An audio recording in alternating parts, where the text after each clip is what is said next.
Welcome everyone. Today we're going to be going through my highest ELO win ever. As you can see, they were rated 2400 at the time and are now 2500, and ignore the 5 losses against them. We won't go over those. We'll ignore that. And so we're going to start the game off here, and they actually make a blunder early on. Well, it's called the Rocher Gambit, but nobody knows that. So I take the pawn, they defend, I slide back, they castle. And then we continue with development. I get my bishop out, they get their bishop out. You're going to see a lot of yellow markers, a lot of mistakes, a lot of inaccuracies this game. But as you can see, there's actually a little tactic here. It's the move e5, and they can't actually take because you can take back and you're attacking a bunch of things at once, which they can't stop all of them. And if they take with the knight, then you go knight h5, attacking again 3 things at once, and they can't protect all of them.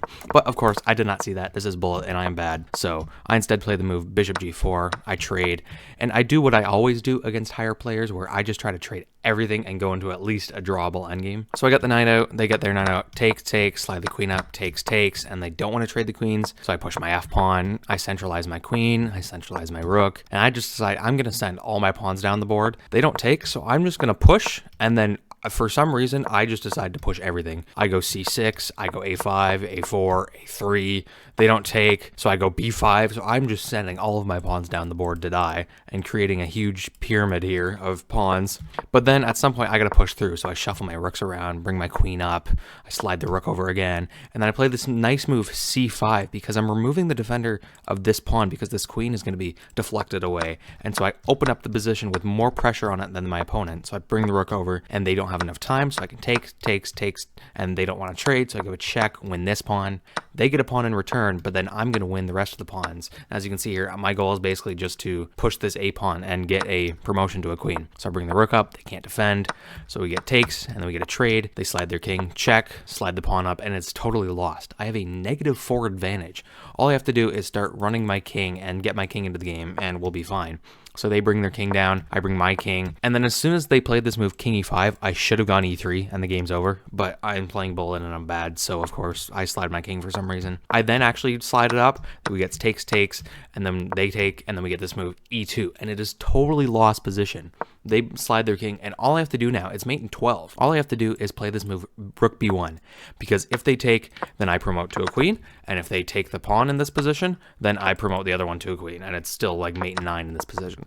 But I don't play that for some reason. I instead play this move rook d2, which kind of does nothing. I'm still winning, but it's a waste of move. They try to attack the other rook, or not the other rook, the other pawn, and then I blunder completely, and I give up the pawn with check, and then give up the other pawn, and I'm now losing.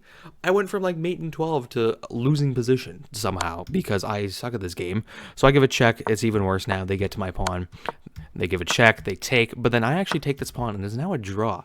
Because the pawn that they have is an H pawn, it's going to get really stuck, and I might be able to box them off if I try carefully to try and do it. So they slide the rook over, I give checks, I try to get a draw, and then I blunder here, you can see, and they actually have a chance to go rook e6, which slides my king away of the defense of trying to attack the pawn, but they don't see that.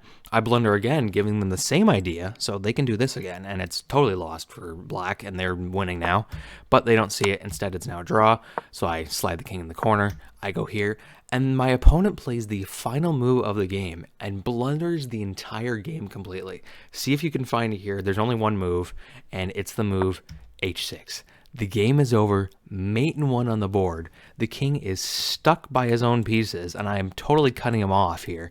And I play the move rook g8, winning the game with checkmate. And that is how I beat my highest rated ever opponent. Hope you enjoyed. Like and subscribe. See you in the next one.